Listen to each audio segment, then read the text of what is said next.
Hey, Carl. So financials were the third best performing sector in the S&P 500 over the course of the last 12 months, that 1 year period.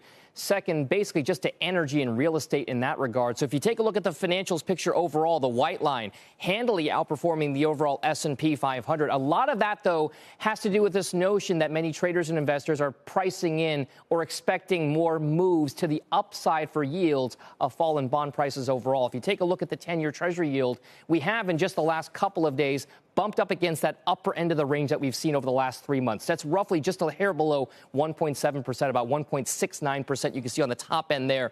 Meanwhile, 134 has been the lower bound for that 10-year note yield over the course of the last couple of months. So, again, the higher part of the range, that latest surge helping to propel some of those stocks within the bank sector overall. If you take a look at some of the best performers over the course of that kind of period as of late, look at names like Comerica, also People's Bank in Connecticut, a regional bank out there, and M&T Bank as well. Those regionals have done very well over the course of the last couple of weeks. So just keep an eye on some of those names. They become a little bit more interest rate sensitive.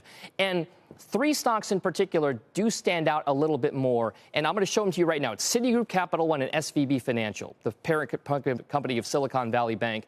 The reason why those are important is because according to analysts compiled over at FactSet for estimates, these three companies all have target prices that are at least 20% higher than they are currently right now. So again, Citigroup, Capital One Financial, and SIVB, some of the tickers to watch there in the coming year. If those analysts are correct, they have some of the most potential upside, David, in that banking sector overall. Back over to you guys.